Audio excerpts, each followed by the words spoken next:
Hola a todos y bienvenidos a mi canal. Es un auténtico placer tener hoy una pequeña charla con Miguel Ancho Bastos. Él es profesor de Ciencias Políticas en la Universidad de Santiago, economista y politólogo. ¿Cómo estás, Miguel? Buenas tardes, bien, gracias. Aquí dispuestos a charlar un poco. Y un Qué bueno, placer qué ser bueno. invitado por el señor Lacalle. Qué bueno.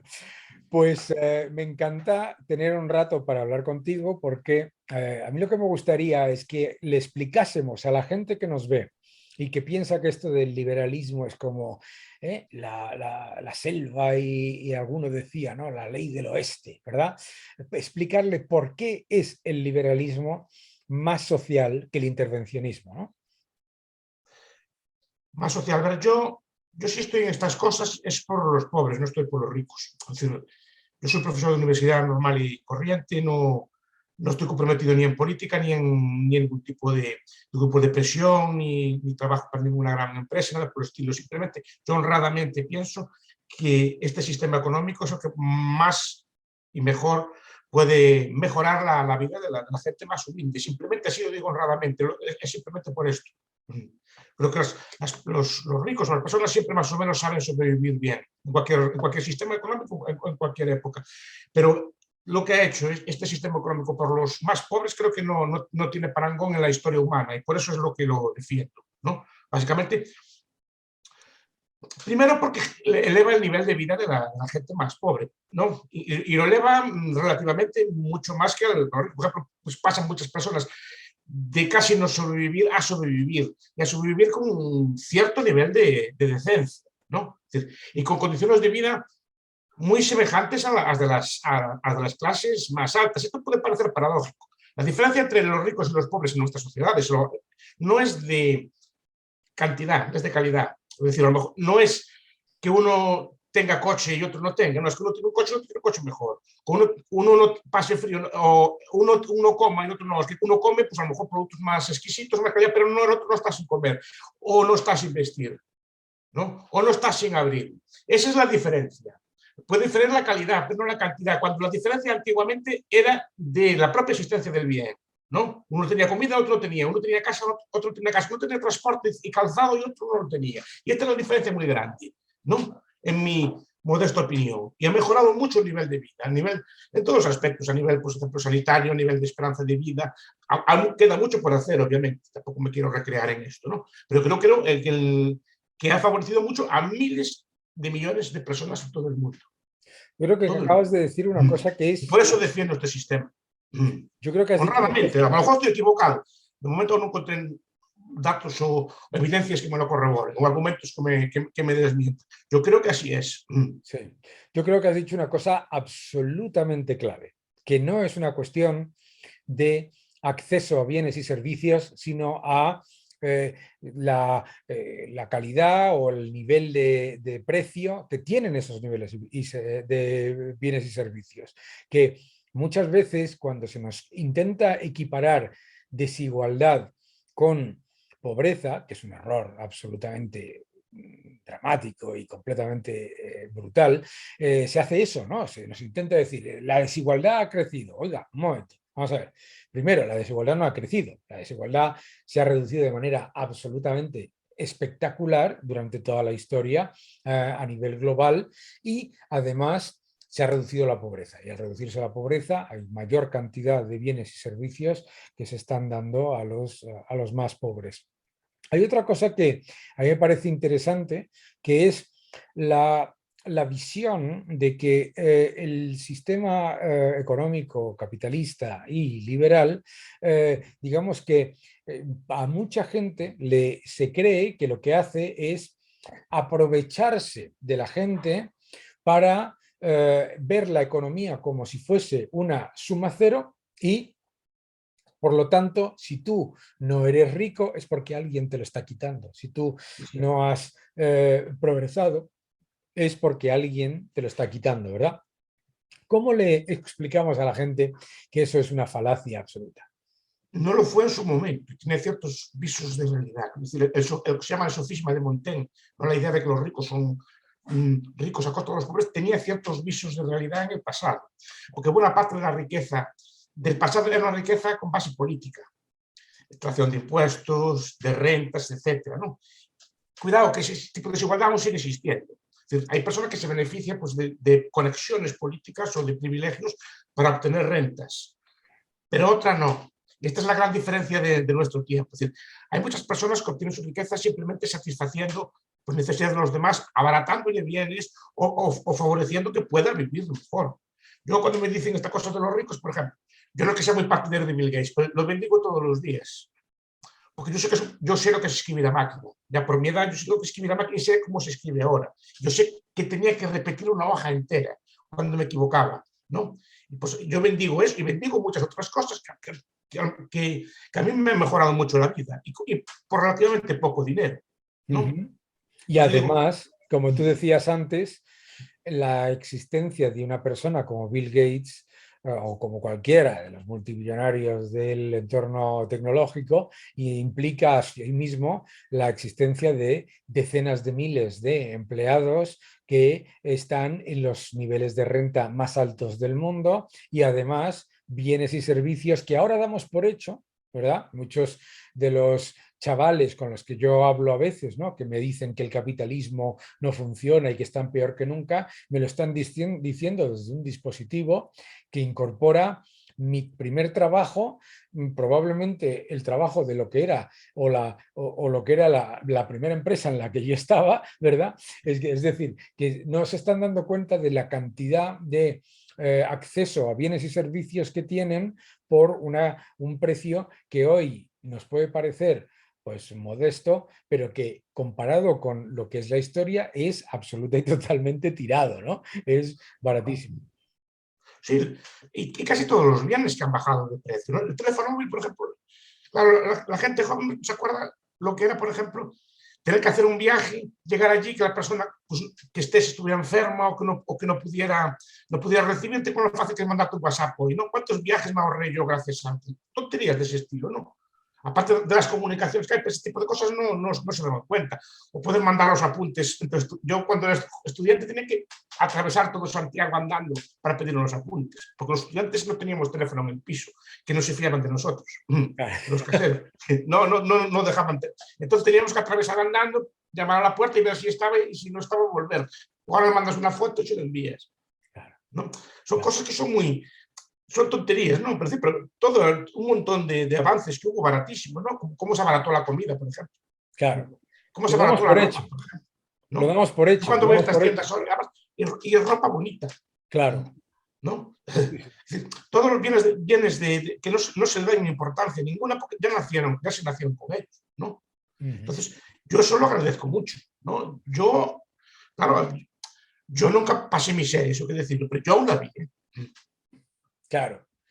Y además eso, tú has dicho otra cosa interesante Yo ahí, la vi. que es el hecho de que la democratización de bienes y servicios que se ha generado con el capitalismo y el libre comercio, lo que ha generado también es que tengas acceso pues, no solamente a ropa, sino a ropa, como dices tú, bonita, bien hecha, de calidad, etcétera. No solamente a comida, sino a comida de calidad y y nutritiva, etcétera, ¿no? Yo creo que esa es uno de los aspectos claves que se tiende a olvidar. Y tú como profesor de ciencias políticas y en el entorno de esa, ¿cómo percibes, o sea, o cómo le explicas a los chavales que lo que les están diciendo todos los días, que lo que hace falta es mucha más intervención, que hay que intervenir los precios, que hay que intervenir la economía, que hay que intervenir... ¿Cómo les explicas que eso no solamente no funciona, sino que genera el efecto contrario? No hay que explicárselo, lo explico usando la teoría económica y la política y también la ética. Es decir, ¿quién es esa persona para decirle a usted lo que tiene que hacer o no? ¿No? ¿Quién es? Es decir, para decir que usted no puede pues, llevar a cabo tal transacción o tiene que hacer tal cosa. ¿Quién es ese señor o esa señora para decirle a usted nada? Es decir, entonces, ese tipo de cosas también hay que decirlo. Es decir, que La llamada intervención triangular de Rodas. Yo y usted pactamos una cosa que es una tercera, y no nos metemos con nadie más, que es una tercera parte para decirnos que no podemos hacer ese pacto, ¿no? Que yo no le puedo comprar a usted un producto, o que usted y yo no podemos negociar un precio, ¿no? Y aparte que distorsiona por completo la economía, porque no, el precio que fija en esa tercera parte o la regulación que fija en esa tercera parte pues no conoce la realidad de ese mercado, de esa circunstancia, no conoce cuál es el precio correcto, y esa interferencia lo que hace normalmente es impedir esa transacción, de tal forma que las dos partes quedemos peor, etc. Y eso es fácil, es la teoría del intervencionismo clásica, ¿no? Entonces, por eso, lo voy explicando. Hay que usar ejemplos también, no solo en los mercados laborales, sino en otro tipo de mercados, ¿no? Entonces, en cualquier ámbito de la vida privada. A ellos les ofende mucho que haya regulaciones para jugar en Internet, por ejemplo, ¿no? Ah, qué bueno, ¿no? O sea, tú les explicas... O cosas de ese estilo, ¿no? Del juego, y eso, cosas que les afectan a ellos, ¿no? Pero no, a lo mejor el mercado laboral no lo ven tanto, porque lo ven, siguen viéndolo como antes, pero este tipo de regulaciones que afectan a sus vidas privadas sí que les afectan más. Yo vi ejemplos de eso, ¿no? Entonces, hay que usar este tipo de argumentos, y repito, sobre argumentos económicos, pero también argumentos éticos que muchas veces nos olvidamos de ello. Es decir, si esto está mal, no solo es porque sea ineficaz económicamente, cosa que en última instancia me importa relativamente poco, me importa porque no es ética, no es ético. Es decir, ¿quién es una tercera persona para imponerse? ¿No? ¿Quién le dio ese derecho? Efectivamente. Eso de esa idea, además, yo creo que es muy correcta lo que tú comentas, porque cuando le comentas a un intervencionista pues, que esas medidas no son eficaces desde el punto de vista económico, probablemente te lo reconozcan, pero no les importa, ¿no? Lo que hay que hacer es rebatirlo desde el punto de vista moral. Desde el punto de vista moral. El impuesto de sucesiones no es un problema de que recaude poco o recaude o que tenga poco impacto recaudatorio, sino que es inmoral, ¿no? La intervención de precios no es solamente que no funcione porque luego en realidad los precios tampoco mejoran, que como ocurre en Argentina, donde llevan con intervenciones de precios desde hace 50 años y los precios no paran de subir, ¿verdad? Entonces, no es solamente eso, sino que es inmoral, ¿no? Es inmoral y además termina por ser lo contrario a lo que fingen proteger, ¿no? Que yo creo que eso es una de las partes que son a lo mejor difíciles de explicarle a los ciudadanos, ¿no? Porque, claro, una de las cosas, y me gustaría saber tu opinión, ¿no? Una de las cosas con el concepto de liberalismo, libertad, responsabilidad, que cada parte, que las partes negocien lo que es mejor para ellos en condiciones de libre mercado, etcétera. Claro, introduce un elemento en el que rápidamente el intervencionista te dice, no, yo te voy a proteger, ¿verdad? Yo te voy a proteger porque en realidad eso que te dicen que es libre no es libre porque te lo impone el mercado, el capitalismo, los empresarios, etcétera, ¿no? Y sin embargo, la realidad es que en un sistema de mercado libre, si el empresario tiene como objetivo dar un producto o un servicio malo y tratar mal a sus trabajadores, desaparecerá por competencia y por que se van los trabajadores a otro sitio, ¿verdad? Pero ¿cómo ves tú esa idea de, digamos, explicarle a la gente por qué esa idea de que te están protegiendo en realidad no te protege? Primero porque el lenguaje, porque parece que hay una asimetría, que uno es fuerte y otro débil a priori. Claro. A priori. Y, por ejemplo, todo el derecho laboral es un derecho de excepción. Normalmente debería ser un derecho de contratos, en que las dos partes fijan su salario, negocian, pues de acuerdo con la sea que sea, pero si se parte de una a priori, una parte es fuerte y otra es débil. Sí. Y eso hay que demostrarlo. Claro. Y eso hay que demostrarlo, porque siempre pensábamos en las películas tipo Las uvas de la ira, un patrón así gordo, miles de desalmados. No, y Messi. Claro. ¿No? O un futbolista, también a priori es el obrero, ¿no? Es decir, cuidado, y a lo mejor estoy exagerando y estoy poniendo un ejemplo, pero no todos los casos el obrero siempre debe, porque es un derecho asimétrico, es decir, el patrón o el empresario no puede ir o cortar la relación a su gusto, pero el obrero sí puede cortarla a su gusto. Digo, ¿por qué? Eso a priori, pero ¿por qué? Demuéstreme, ¿no? Decir que, no, que es más fuerte, porque además el propio lenguaje habla como de fuerza, como que uno es más fuerte que el otro, como si fuera una pelea y no un contrato, ¿no? Y es un contrato en el que las dos partes buscan lo mejor. Es decir, el patrón intenta contratar al mejor obrero dentro de un precio y el obrero intenta contratar al mejor patrón también dentro de un precio. Y si hay un patrón que le da más, sin misericordia lo abandona. ¿No? Claro. Pero no es una cuestión de fuerza. Fuerza es si estuvieran encadenados, si estuviera con... Y esto tiene que ver mucho con el lenguaje, porque muchas veces asimila el capitalismo con la esclavitud. Claro. ¿No? La esclavitud del salario, la esclavitud, es un lenguaje que a la gente le carga, pero no es una esclavitud, porque la esclavitud es... Yo lo puedo vender al trabajador, no lo puedo vender separado de su esposa, ni le puedo dar latigazos, ni puedo obligarlo a que venga a trabajar si no quiere, ¿no? Y la gente piensa que es lo mismo esto que la esclavitud, y no se dan cuenta de lo que era la esclavitud.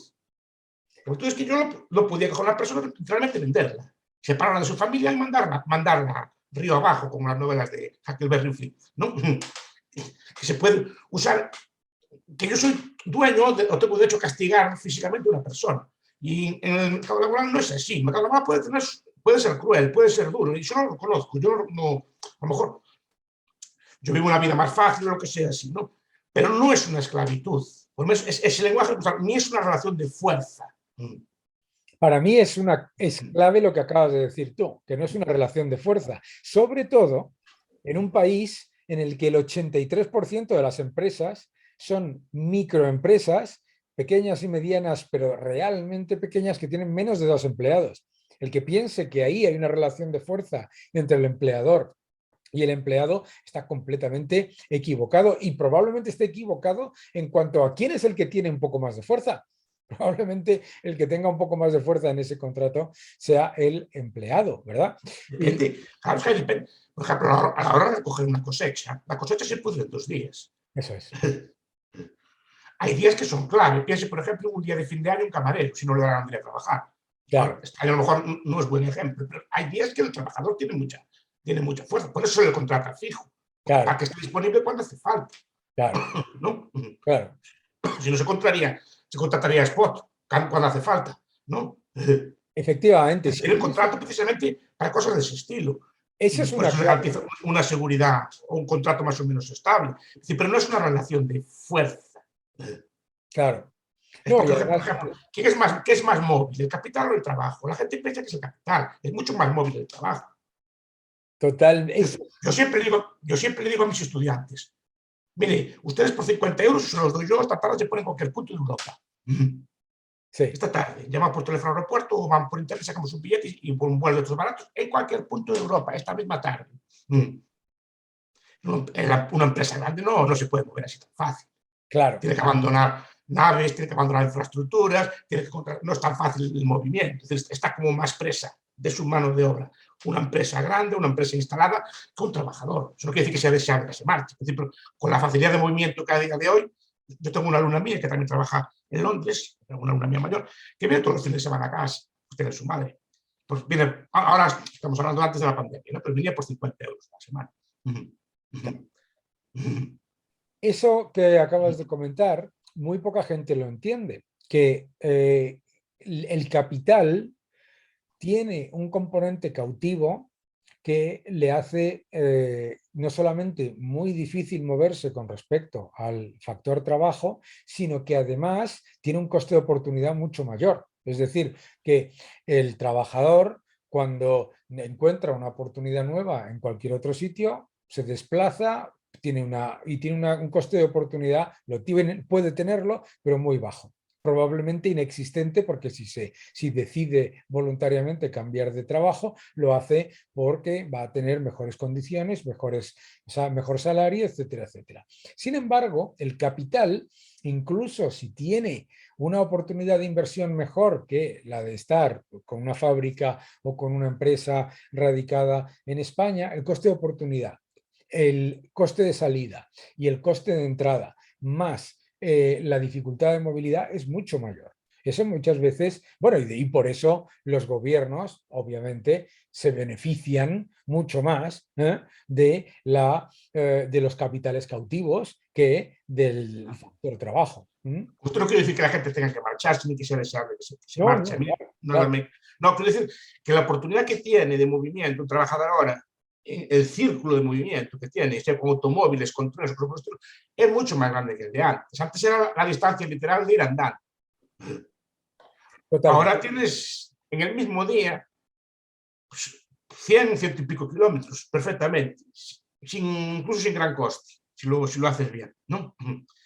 Y después la desutilidad marginal del trabajo. Es decir, el trabajador cuando pierde un día de trabajo por una huelga, por ejemplo, pierde su día de huelga, pierde su salario, efectivamente, pero el patrón pierde también mucho. Pierde, no solo pierde el trabajo, pierde a lo mejor tiene que entregar un pedido en plazo y no lo puede entregar. Recuerdo aquí en el Naval, pasó hace tiempo, hubo unas huelgas, se retrasó un pedido y el que contrató el pedido no se hizo cargo del barco después, por incumplimiento de contrato, ¿no? El patrón tiene que pagar el alquiler, o tiene que amortizar los créditos, tiene que pagar sus materias primas, tiene que almacenar, tiene una serie de costos, que precisamente por eso se hacen huelgas, porque hacen daño. Claro, claro. Cuidado, que yo defiendo el derecho a la huelga. Es Todo, decir, sí, sí, yo te por eso digo, pero por eso se hace, porque hacen daño. claro. Y Le hacen además, mucho por daño eso al se hace, patrón. porque hacen Sí. más daño Claro, al capital y a la empresa que al trabajador. Porque efectivamente. el capital circulante eso no hay manera de cambiarlo cuando estás en huelga. Tú te pones en huelga y es verdad que Sí. tú pierdes la parte de salario de esos días que estás en huelga. Pero es que el capital circulante de la empresa que cierra esos días es mucho mayor a la suma de los salarios de todos. Entonces, eso genera claramente un impacto mucho mayor, por supuesto, ¿no? Pero dicho esto, a mí siempre me gusta enfatizar también que nuestro discurso no hace nunca referencia al trabajador. Eso es Esto es culpa nuestra.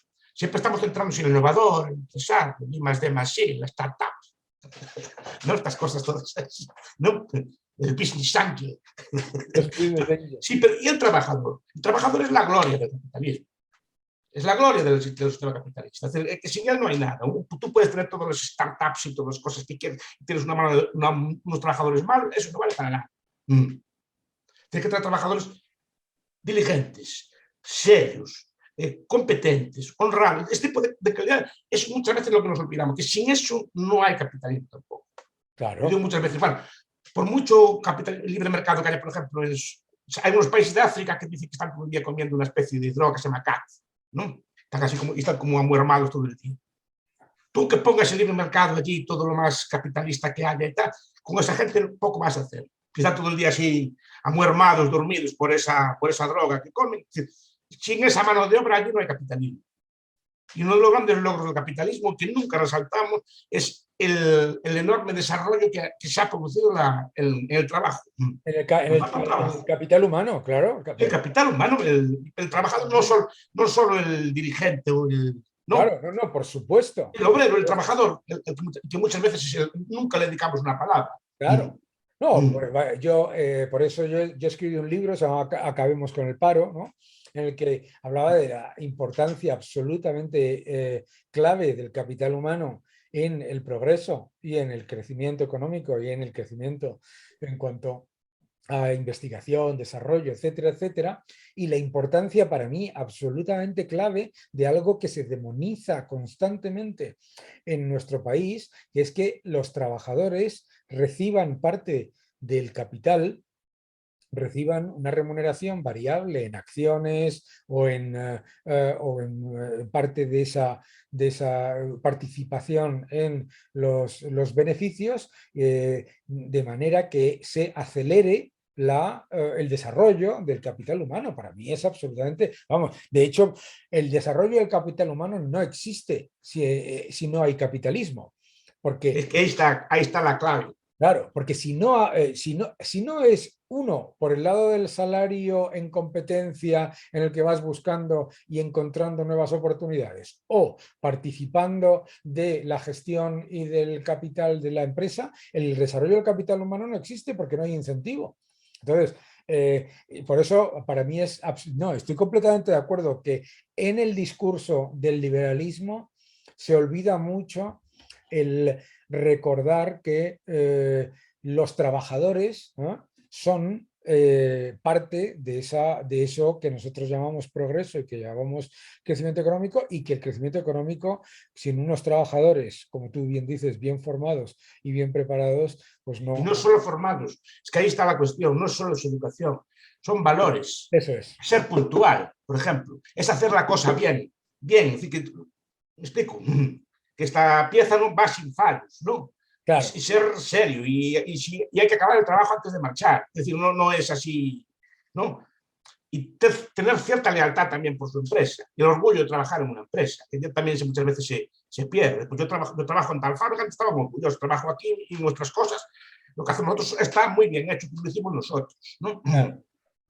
Claro, el orgullo de pertenecer a una marca o a un proyecto en el que tú percibes esa identidad entre lo que es el capital financiero, el capital humano, y lo que son lo que se llaman stakeholders, ¿no?, los Sí, clientes, los distribuidores, los suministradores, la sociedad en general. Eso es en sí mismo un valor espectacular que además donde mejor se percibe es precisamente en aquellos sitios en los que está muy arraigado una fábrica o una marca o por ejemplo, pues yo que sé, unas bodegas o lo que sea, con la comarca en particular. Hay una simbiosis de la sociedad con esa empresa, y esa empresa entrega esa parte de su beneficio vía reconocimiento, empleo e inversión, ¿verdad? sí. No, es ahí está. Es decir, esos orgullos, mira, este vino lo hicimos nosotros, esta cosa, estos coches están bien hechos, los hicimos nosotros, estas piezas, me explico, y esta cosa, a veces atacando esto, no lo hicieron nosotros, que no vale para nada, nosotros sí que lo hacemos bien las cosas, ¿no? Ese tipo de sana competencia, digamos, entre los trabajadores de hacer su trabajo bien. Ese tipo de cosas a mí me interesa mucho. No hay, repito, no hay un discurso, ni hay un discurso que le venda al trabajador las ventajas del capitalismo. Todo el discurso nuestro, lo que leo yo por lo menos, está pensado para el empresario o intentando influir en la política pública del gobierno, pero no, digamos, diciéndole al trabajador lo que gana con este sistema. Claro, claro. Sino que el discurso que les permea sigue siendo: nos están robando, nos están explotando, porque es el discurso que les llega, pero no hay un discurso para ellos. A Claro. mí me gustaba mucho un victoriano, que ya no es muy conocido, que se llama Samuel Smiles. Sí, Tú que viviste en Inglaterra igual lo conoces, sí, ¿no? sí, aquí hay un libro, ahora lo Sí. buscamos. Sí, sí, sí, Sí, sí. no, en España está traducido en un libro de los años 30, 40, o sea que ese libro debe tener toda su obra. Desde entonces no se ha reeditado más, ¿no? Pero él era un capitalista, después se retiró y se dedicó, digamos, a predicar el capitalismo a los obreros, no a los burgueses, a los obreros. Intentaba, digamos, creó bancos de peniques, no grandes bancos, y por ejemplo, una cosa que me enfada mucho de la banca ahora, ¿no? Que yo veo a mi sobrino que es ahorrador, va con sus monedas allí, y el banco casi lo echa. No, porque parece como que se molesta que vaya con unas pesetas o con unos céntimos o unas cosas así, que fue lo que ahorró esa semana. Pero mire, yo empecé así. Yo todos los sábados, aún antes abrían los sábados en los bancos, me acuerdo yo tenía un cerdito que me daban así de esos de antes, ¿sabes cómo eran, no? Sí, sí, sí, claro. Y yo con mis pesetas, las pesetas de aquella que ahorraba yo, pues yo me las contaban y las metía en una libreta, en una cigüeña, ¿no? Pero aquello me hizo crear un valor, y aún soy leal a ese banco el día de hoy. Eso está muy bien. Eso es muy Sí, pero es que interesante. ahora ya no hacen así. Claro, es que hay otra cosa que es muy peligrosa desde el punto de vista. ¿Y qué decir con esto? Que ese tipo de ahorro de peniques o de pesetas ya no se da, pero eso genera una fuerza moral tremenda, porque tú ves que cada semana tienes 4 peniques más, cada semana tienes más que la anterior. ¿Sabe lo que pasa? Que la política de represión financiera de los bancos centrales, Sí. como está destinada precisamente a penalizar el ahorro, termina haciendo que los bancos, no por probablemente mala intención, sino porque, vamos, es que literalmente les pesa en el balance, ¿no? Eso que era una forma, además, de fidelizar, como tú bien dices, tú sigues con el mismo banco que en aquella época porque te da esa confianza, etcétera, se está rompiendo por culpa de esa política absolutamente abyecta de represión financiera, de tipos de interés cero, atacar al ahorro, atacar al... y claro, se introduce en la mente de los ciudadanos que ahorrar es malo, que lo único que hay que hacer es gastar y endeudarse, que si ahorras mejor que se lo gaste el Estado. Todo un engranaje de mensajes que son, que permean a mucho, y tú has dicho una cosa muy interesante, que es a los valores, que van directamente a la línea de flotación de los valores de responsabilidad, de prudencia, de honorabilidad y de respeto también, ¿no? ¿Verdad? Porque era disciplina. Claro. O sea, eso que hacía Smiles, por ejemplo, que le enseñaba al obrero a capitalizar una cerveza, la segunda cerveza, se la enseñaba a capitalizar. Una cerveza todos los días, hay tipo de interés y tal, te da eso. Le enseñaba ese tipo de cosas, no la primera, la segunda, no para que empezara poco a poco, pero eran pequeñas cantidades. Pero eso generaba una disciplina tal en el trabajador que le llevaba, por ejemplo, a abandonar muchos vicios, a llevar una vida más ordenada, una vida más de trabajo, aquello bello que fructificaba. Pero ahora creo que ese tipo de costumbres o de cosas se abandonan. Incluso le hacen un daño terrible. Como saben, yo soy muy crítico del crédito al consumo. Sí. Es una cosa que empezó precisamente con el dinero barato. Claro. ¿No? Antes los coches, por ejemplo, se vendían con un plan inverso. Ford, cuando vendía un coche, decía, ¿quiere usted un coche? Pues usted meta, por ejemplo, $100 al mes durante 4 años, al cabo de 4 años, eso es dinero más un interés, le da su coche, ¿no?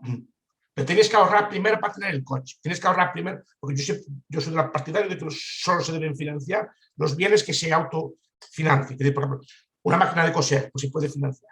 Una furgoneta, pues se puede financiar, porque con el dinero que genera esa máquina puedes pagar el crédito. Pero, por ejemplo, los bienes de consumo no soy partidario de financiarlos a crédito. Soy partidario de pasar el sacrificio primero, ahorrarlo y tenerlo así, porque genera disciplina, ¿no? Claro. Y ese tipo de costumbre, y en cambio ahora todo es crédito barato. Eso es muy interesante lo que acabas de decir, porque claro, se introduce el concepto de propiedad antes de que la tengas. Sí. ¿Cuántas veces hemos escuchado, por ejemplo, me han quitado mi casa, ¿no? Sí. No, perdona, no es tu casa, tú tienes una hipoteca Sí. y has pagado a lo mejor un Sí. 0,5% del capital, por ejemplo, Sí. ¿no? Y no es una defensa ni de los desahucios ni de nada, pero la idea de que la propiedad es previa a la verdadera propiedad. Claro. Un coche a crédito, ese coche no es mío hasta que lo haya pagado. Acabo de pagar. Yo me Sí, acuerdo yo me acuerdo de cuando mis padres terminaron de pagar la hipoteca de su casa. sí. Me acuerdo perfectamente, era un macaco, pero me acuerdo perfectamente, ¿sabes por qué? Porque hicieron una fiesta, ¿sabes? ¿Sabes lo que pasa? Que ahora, con esa, fíjate qué cosa tan tremenda que estamos viviendo ahora mismo, tú lo estás viendo como economista, que lo estás escuchando constantemente, que el problema de que la economía no se esté recuperando lo rápido que se esperaba es porque los ciudadanos están ahorrando demasiado. Como si fueran tontos. Sí. Sí, es que a mí eso me irrita mucho, porque es un ataque sistemático. Claro. ¿No? Por eso digo, pero cambio las costumbres que se siguen ahora desde los bancos o desde el poder, es compra ahora, endeudate, el primer sueldo que tengas, no del trabajador, quédate encadenado por toda tu vida con una deuda. Y cuando acabas de pagar una deuda del coche, la hipoteca, claro, no me extraña que el sistema no les guste, porque no tienen libertad ninguna. Es Por un buen ejemplo, punto ese. pero eso es porque no se hace pedagogía tampoco. Ya. O sea Es que, desde la juventud. Eso Kiyosaki, esta gente que a mí me gusta mucho difundir ese tipo de libros, ¿no? Mira, el primer sueldo no lo gastes, ahorra, compra el coche después, no ahora, como puedas, ¿no? Porque si no ya estás encadenado de por vida. Y claro, así después me trae que el sistema no les guste. Porque llega una edad que prácticamente todo lo que ganan va directamente para el banco.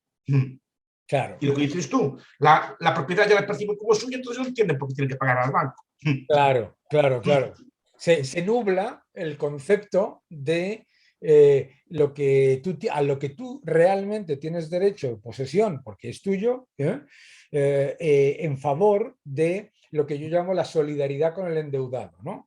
Es decir, en todas las crisis tienes, no, es que hay que rescatar a esto o al otro, etcétera, y sin embargo, los que se han comportado adecuadamente, esos que han ahorrado, esos que no han cometido excesos, etcétera, entonces se genera, claro, y tú acabas de decir eso, ¿no? Que se genera, que resulta que estás descontento con el sistema, pero la razón por la que estás descontento con el sistema es porque has roto la percepción de lo que es tu propiedad con respecto a lo que es tu obligación, que no es lo mismo.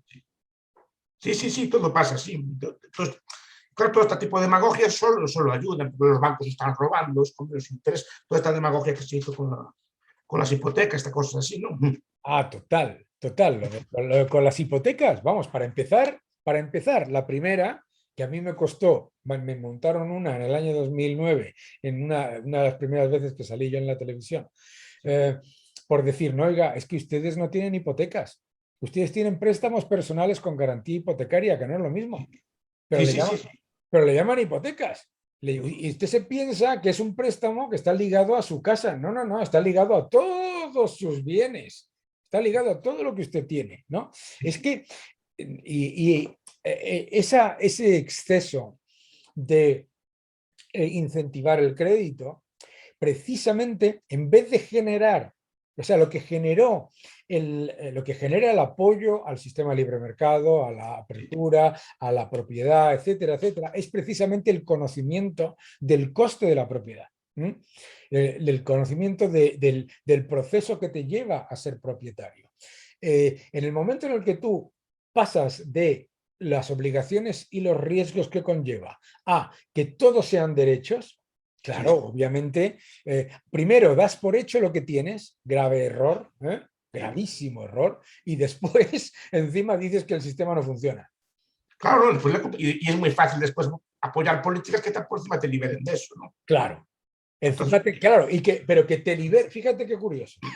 Porque a mí me decía el otro día, no, es que me decía el otro día alguien en las redes sociales, me decía, es que usted nunca me va a convencer a mí porque yo soy anticapitalista. Y yo me estaba imaginando a esa persona desde su ordenador personal o desde sí, su dispositivo, desde su sí, casa cómoda, desde su coche o desde sí. donde quieras, que me estaba diciendo lo anticapitalista que era, ¿verdad? ¿Por qué? Porque da por hecho que todos los bienes y servicios de los que disfruta le van a ser entregados y los va a tener con el mismo nivel de acceso y de precio en un sistema en el que no exista el capitalismo y el libre Claro, mercado. esto es lo que explica Daniel Bell de otros autores en las contradicciones culturales del capitalismo, cuando explica esto. Es decir, la gente da por sentado lo que tiene. O sea, sobre todo la gente joven. Yo como soy más mayor, aún vi algo de lo de antes. Tampoco repito que viera tanto, pero que vi algo de cómo era el mundo de antes. Pero mucha gente de ahora piensa, repito, que la Galicia de antes era como la de ahora, pero con 3G. No, que iba más lento. Piensa que era como ahora, pero con internet más lento. ¿No? O una cosa así, ¿no? O que iba todo, que no había cobertura en todas partes, una cosa así. No, no ves lo diferente que era. Lo diferente Y que era. además, no lo diferente que era hace 3 siglos. Esto me Yo pasó lo a vi. mí en una clase mía, ¿no? Que me decía, me dijo una persona en la clase, me dijo, es que nunca hemos estado, la juventud nunca ha estado peor que ahora. Y le dije, me parece que no tiene usted ni idea de lo que está hablando. Pero vamos, no por hablar de hace 3 siglos, porque para esta gente además desde 1975 para atrás es como el Pleistoceno, ¿no? Pero no, mi experiencia, ¿no? Mi Sí, experiencia, yo empecé a trabajar en el año 1991, sí, Vamos, usted no tiene ni idea de lo que está diciendo que la juventud nunca ha estado peor y que nunca ha tenido peores situaciones. ¿Qué es no lo lo perciben. Pero claro, yo pienso en mis abuelos se levantaban a las 4 de la mañana para cargar pescado en el puerto, después tenía que trabajar al campo, aún por encima le mandaron después ir a una guerra, que no tenía ganas ninguna de ir, pero tuvo que pasar, o sea, como con la juventud, con decir, ¿no? Y claro? después la tuvieron después, hambre física. Los años 40, hambre física en España, hambre física, es decir, no es una cosa de malnutrición, es una cosa de hambre física, que no había para comer, ¿no? Claro, Y ahora, claro, le parece que es la vida muy dura y así. Y seguramente ellos lo perciben así. No es una cuestión solo de... A lo mejor lo perciben porque ven que no tienen trabajo y efectivamente antes sí que era más fácil encontrar trabajo, también lo reconozco, ¿no? O era más fácil, por ejemplo, que por mis padres construir o hacer una casa. Ahora sí que es relativamente más difícil, ¿no? Pero muchas cosas mejoraron mucho. Estos Claro. viajes que hacen, por ejemplo, que mandan así TikToks o viajes de estos que mandan están en Berlín o están en Claro. Rusia o están así, se van de Erasmus todos. ¿Qué podía soñar yo si la primera vez que viajé al extranjero así un poco bien fue con 30 Te voy a años? contar una anécdota que lo vas a flipar, ¿eh? Una persona que trabajaba conmigo no paraba nunca de quejarse de que los sueldos eran muy bajos, de que la vida era un problema tremendo para la juventud actual, que no había facilidades, etcétera, etcétera. Y a la vez estaba haciendo lo que se llamaba un 30 antes de los 30, que es visitar 30 países antes Sí, de cumplir 30 años. Y yo pensaba, esa persona no se está dando cuenta de que no visitar 30, ni 29, ni 12, ni uno, sino que, o sea, no nos damos cuenta, eso que tú acabas de decir, ¿no? De la democratización de los bienes y servicios. ¿Eh? Cuando se dice eso, que se enfadan tanto los socialistas, ¿no? Cuando se dicen que un pobre de hoy en día tiene mucho más que Rockefeller tenía en los años 20, ¿eh? Es un hecho empírico, es un hecho empírico, es una realidad en cuanto a sanidad, en cuanto a educación, sanidad seguro. acceso a bienes y servicios, etcétera, etcétera, etcétera.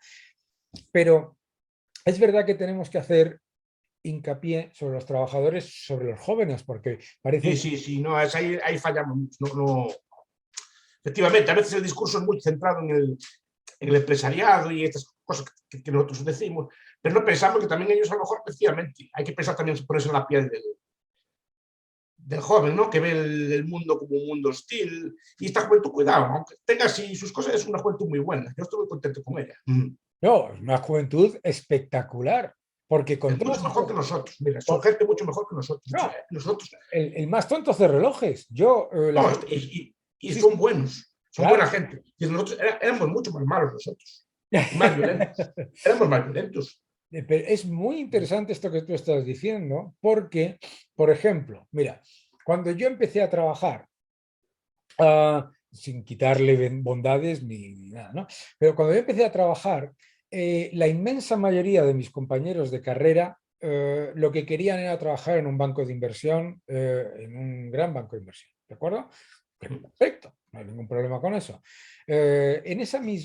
Ahora, esa gente que ya no son, yo no soy alumno, soy profesor, igual que tú, lo que ves es una disparidad y una diferencia en las inquietudes y los intereses de las personas que es admirable. A mí me parece fantástico, ¿no? Ver cómo hay mucha gente joven que lo que está haciendo es pues que toma decisiones basadas más en elementos que son más intangibles y más y que, como dices tú, que son más buena gente y están muy bien preparados. El problema es que tienen un sistema que les condena a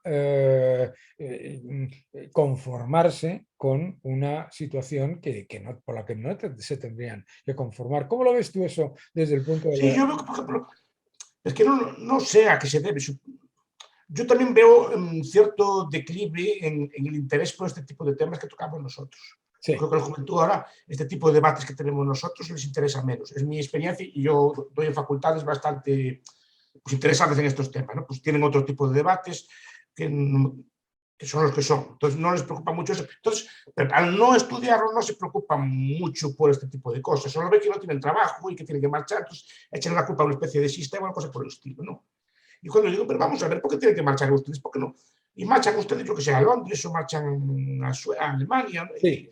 Y no sería más fácil que copiaran el sistema laboral de allí y lo pusieran aquí, por ejemplo. Esa es la otra cosa. Eso, Esa de es la eso, otra ahí cosa. montan el grito en el cielo, pero se van a países, aquí montan el grito en el cielo. Ponen el grito, Esa- perdón, ponen el grito en el cielo por que yo propongo políticas no utópicas, no, sino políticas que existen en otros países de Europa a los que ellos van después. Eso Porque es, ya hay eso es, trabajo. Me dice, eso es, hay trabajo y aquí no, porque somos una raza distinta o lo que sé. No, eso es una o sea cosa que que a no mí lo me hacemos bien. parece, que a mí me parece alucinante, ¿no? Yo recuerdo que estaba en un programa de televisión y una chica que estaba trabajando en Dinamarca, que tiene uno de los mercados laborales más flexibles del mundo, como tú bien sabes, ¿no? Esta persona estaba en Dinamarca y decía que esa persona iba a votar a Podemos, ¿eh?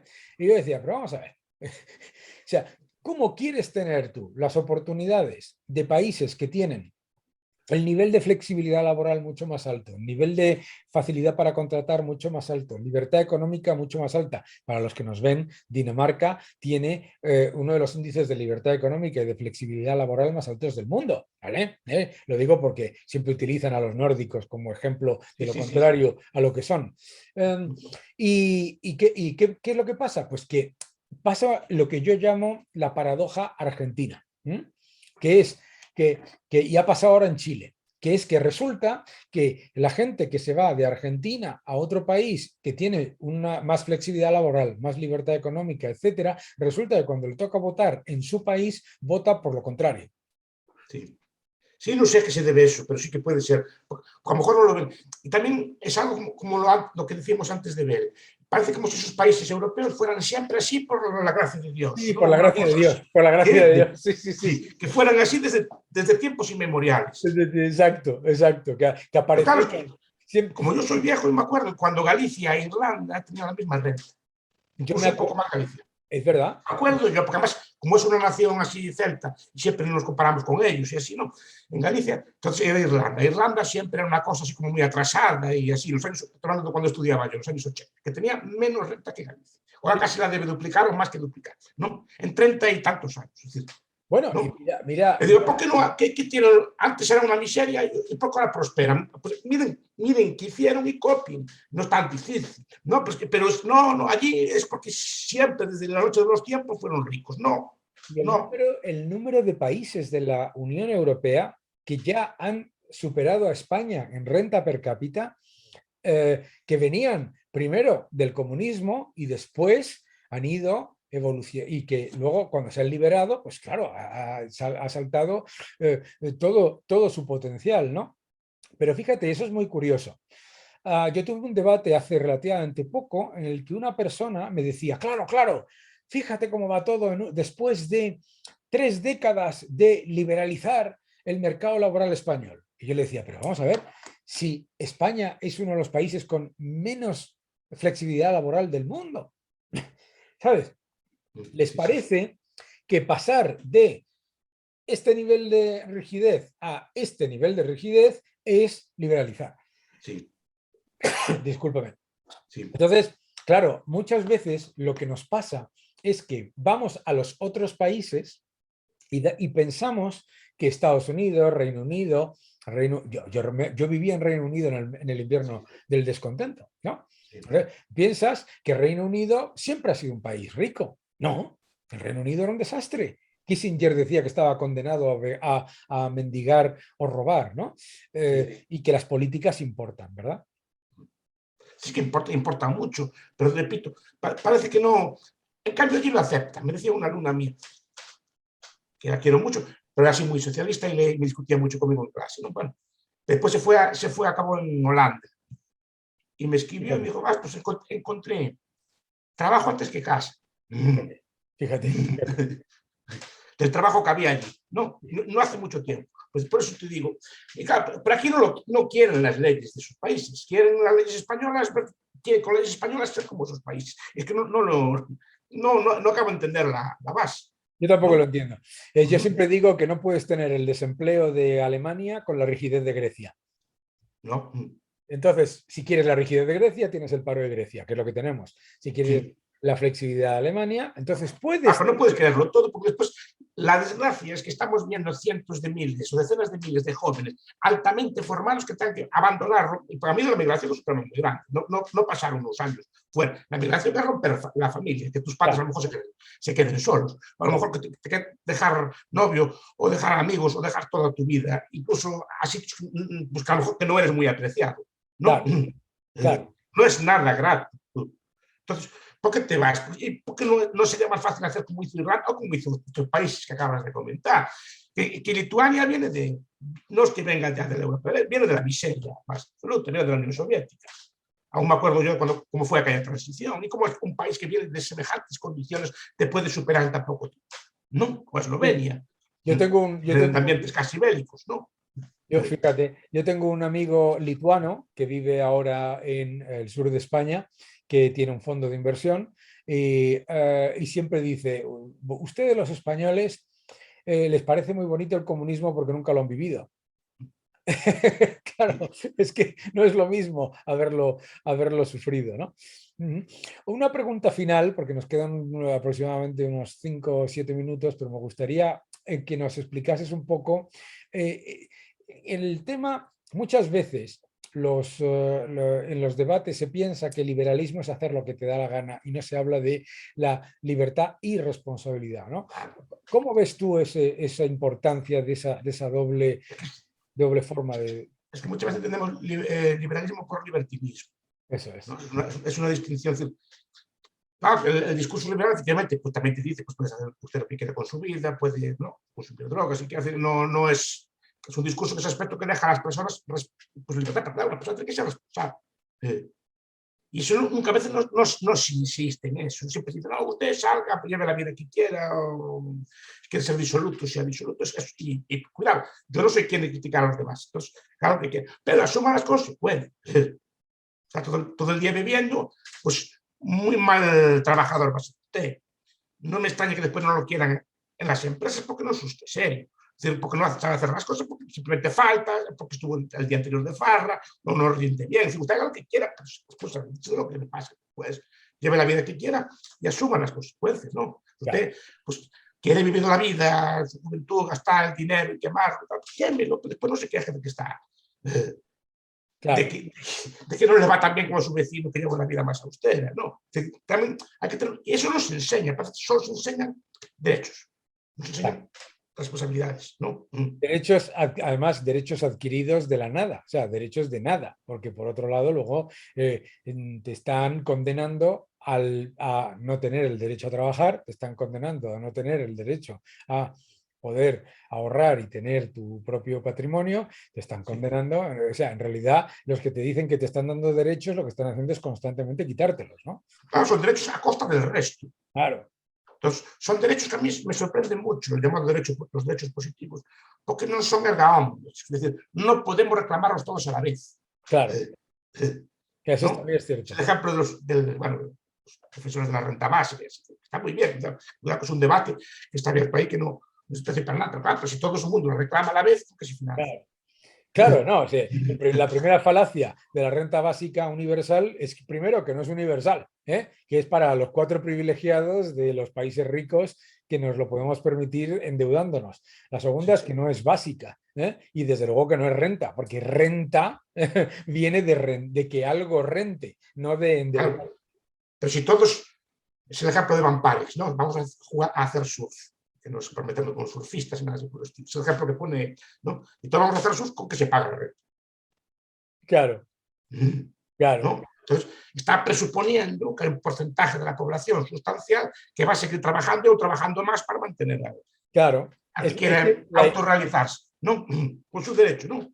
Claro, lo que decía Bastiat, ¿no? Bastiat decía que todos los que quieren vivir del Estado deberían recordar que el Estado vive de todos los demás. Sí. No, entonces, ese tipo de temas muchas veces no se olvida, ¿no? Es que el liberalismo es una ideología bien llevada, es una ideología bastante dura, pero que implica también pues, ciertas restricciones, ¿no? Es una forma de vida bastante dura y bastante austera. Claro. Es que nosotros confundimos el capitalismo con los efectos del capitalismo. Los primeros capitalistas eran gente sumamente austera. Claro. Que no gastaba, que reinvertía. De hecho, ahí vienen las tesis de Weber, eran cuáqueros o protestantes de estricta observancia, en el sentido de que pues, no consumían, no gastaban, llevaban una vida muy frugal y reinvertían lo ganado. No, pero es una vida muy austera, la del capitalista, no es una vida de consumo. Lo que vemos son las consecuencias de eso. Nosotros, no, de hecho, lo que vemos no es las consecuencias del capitalismo, lo que estamos viendo son las consecuencias del socialismo. O sea, la inmensa mayoría de las cosas que mis alumnos o los tuyos critican del capitalismo son consecuencias del estatismo más absoluto. O sea, dicen, no, porque claro, el rescate de los bancos. Un momento, primero, el rescate de las cajas. Segundo, el rescate de las cajas públicas, ¿de acuerdo? Sí. O sea, que muchas de las cosas que se critican del capitalismo no tienen absolutamente nada que ver con el No, no, capitalismo, no, no. tienen todo que Son ver fruto, con el estatismo. son fruto de la intervención, muchas de ellas y de privilegios. Pues digo que el viejo sofisma de Montaigne sigue vivo. Aún hay mucha gente que sí que obtiene rentas a casa que está. Eso desde luego, claro, por eso, ante cosas tan alucinantes como lo que ocurre pues, en Argentina o en Bolivia o en otros países o en Venezuela, siempre hay un grupo por ahí que dice, pues eso está muy bien. ¿Por qué está muy bien? No porque le vaya a ir bien a todos, sino porque les puede ir bien a ellos. Ni siquiera Sí, encima luego les va. sí. Pero ocurre el rentismo. El rentismo solamente existe en un sistema intervenido, no puede existir en un sistema de libre. Claro. Pero es que muchas empresas no son verdaderas empresas, sino que viven del presupuesto o de las regulaciones. Claro. Bueno, eso lo decía un inversor muy importante norteamericano, que decía, ustedes muchas veces tienen un problema importante en Europa, ¿no? Que confunden empleados VIP con empresarios. Sí, Cuando sí. dice los empresarios italianos o los empresarios franceses, ojo, yo ahí no veo ningún empresario, yo veo empleados VIP, que está muy Sí, bien, ¿eh? Oye, no pasa nada, que tienen unos señores que han llegado a ser consejero delegado de una empresa, etcétera, etcétera, y pueden ser personas, pero son empleados VIP, no son empresarios, no han no, creado está. una empresa. Y creo que muchos problemas vienen de ahí. Sí. También sería otro tema para tocar con detenimiento otra vez, pero parece que tampoco hay, efectivamente no hay verdaderos empresarios. Lo que hay son managers corporativos, porque esos managers corporativos No, tampoco pero no están verdaderos, vinculados. hay muchos verdaderos empresarios. Lo que pasa es que están en empresas que la inmensísima mayoría son pequeñas y medianas, ¿sabes? Sí, O sea, bueno, y grandes también las hay, pero que lo que pasa es que en España, en España en particular, lo que llamamos grandes empresas, se habla de 5 empresas en realidad. sí, No llegas a 6, no llegas sí, a 6. Entonces, el gran problema es que se está hablando del empresariado hablando de una proporción que es absolutamente irrelevante del total, ¿verdad? sí, sí, sí, sí. Sí, pero esa separación, falta se ve muchas veces, sobre todo en las grandes empresas americanas, ¿no? Que son pues, directivos contratados con sus stock options, con sus bonos, con sus cosas así, pero no están implicados con su empresa. Y de ahí, por ejemplo, deriva muchas veces el trato que se le da a los trabajadores o cosas por el estilo, ¿no? Porque no hay una implicación personal, ¿no? Claro, una de las cosas Eso debilita mucho los lazos, ¿no? pero eso fíjate, en grandes empresas en las que tienes grandes empresarios, desde Inditex hasta Mercadona, desde tantas otras, ¿no? Yo qué sé, Sí, tantas. sí, es también, pero otras no, por ejemplo. Claro, Pero mucha gente piensa que el empresario es la otra, no es el de claro, Inditex. no, pero si piénsalo, pero si yo eso siempre lo digo, si el otro día tú en la televisión estaban debatiendo sobre el sector del acero, y me sacan como ejemplo negativo a dos altos empresarios que no tienen nada que ver con el sector del acero. ¿Por qué? Porque cuando tienen que sacar ejemplos, entre comillas, negativos, es que Sí, es que no te da los dedos de la mano para encontrar ejemplos negativos, incluso entre esas 35 empresas, que volvamos a ver, de esas 35 empresas, a la inmensa mayoría de las personas tienen mejores contratos, mejores salarios, etcétera, ¿no? Pero es verdad que hay una falta de... ¿Y sabes por qué pasa?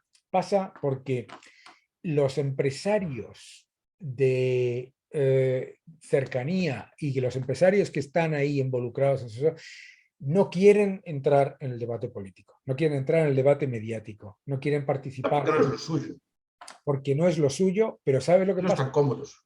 No están cómodos, esa es la clave. Pero cuidado, son ellos los que llevan más bronca. Claro, Es decir, por ejemplo, pienso en Amancio Ortega, siempre lo están atacando, y es un señor que nunca se metió en política, por ejemplo. pero es que ahí está la clave. La razón por la que atacan a Mancio Ortega es porque es la demolición de su argumentario sobre Ah, la inexistencia de la los meritocracia. atacan y los ponen de ejemplo. En cambio, empresarios corporativos que viven del Claro, yo presupuesto. siempre lo digo, Amancio No, Ortega hace 40 años era la epitomía del pueblo para un populista. y Sí, 40 años después es el mal encarnado.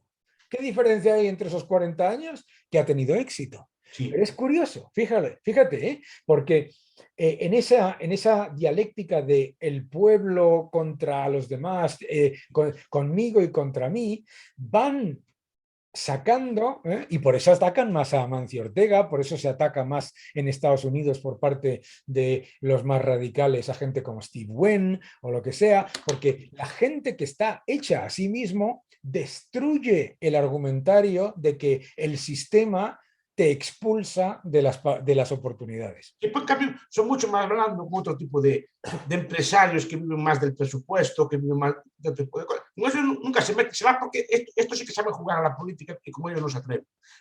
Y porque además, como todo buen populista que es anticapitalista, pero el más procapitalista con el capital de los demás, Sí, a lo que aspiran, o sea, se quejan de las puertas giratorias, sí, pero lo que aspiran es a ser una puerta giratoria, vamos, sí, porque la única manera que tienen de progresar es ser una puerta giratoria. sí. Sí, no, no está claro. Por eso te digo que es muy. Pues digo, esta pedagogía hay que hacerla. A mí yo me gustaría, si esta cosa, hacer una pedagogía para el trabajador. No sé por qué, pero creo que es lo que nos falta, darle más mimo. Eso tenemos que hacer, sí señor, y además tiene Mimo, toda que la no le razón. damos, no siempre estamos con el business angel y estas cosas así, pero no estamos con el. El verdadero business angel es el autónomo, ¿eh? Ese es el que... Claro, el autor, pero el autor, pero después también no solo el autónomo, el trabajador, Sí, sí, sí, sí, sí. el que se levanta a las 6 se levanta a las 5 de la mañana Claro, para entrar a las 6, claro. a las 4 para entrar a las 6 y estar en su fábrica sin ser reconocido, un trabajo monótono. Claro, también hacerle ver primero cómo vive él y cómo se vivía antes, ¿no? Es decir, qué mejoría le trajo para él este sistema. Después Y yo también me doy, algo y yo me que no doy está cuenta, excluido del discurso. sí, y yo me doy cuenta cuando hablo con gente que se te acerca por la calle, etcétera, por ser relativamente conocido y todo eso, que esas personas entienden muchísimo mejor Muchísimo mejor. nuestro mensaje que los que están en la parte media alta, no, la alta alta, Sí. que son los que están moviendo el mensaje mediático. No, y muchos son héroes que se levantan, repito, a las 4 de la mañana para mantener a una familia, a lo mejor una madre enferma, a lo Claro, mejor viviendo con un sueldo bajo, trabajando durísimo, porque el trabajo al nuestro puede ser duro, pero el de ellos es infinitamente más duro, porque hombre, es físicamente más cansado, a lo mejor en peores condiciones, etc., y menos reconocido. Entonces, hay que también y eso nos olvidamos siempre, siempre pensamos en el empresario, hacemos bien. sí. Vienen nuestros libros, siempre son heroicos empresarios y con sus vidas, cosas, pero del trabajador no se acuerda nada. Y eso Bueno, es un fallo. yo por lo menos me voy a poner mi pequeña, de que en Acabemos con el paro hablaba sobre ello. Pues por eso, Miguel, a mí debe ser lo principal. qué gusto haber charlado contigo y vamos a estar 40 minutos, pero hemos estado un buen rato. Y Sí, la verdad es que para mí un placer absoluto y que lo repitamos muchas veces y que la próxima vez que sea en persona, porque esto pues del... espero cuando podamos. Yo no sé mucho de viajar, ya lo sabes. Pues yo, pero es que yo ir a Galicia, a mí no me cuesta nada, yo me voy a Pues ya Galicia iremos, antes pues ya nos de... veremos entonces. Un abrazo muy Bueno, fuerte. el placer es mío y ya te sigo en los medios. Un abrazo muy fuerte. Hasta la próxima, chao. Gracias por ver este vídeo. Suscríbete a mi canal, deja tus comentarios, dale un like y continúa defendiendo la libertad. Muchísimas gracias.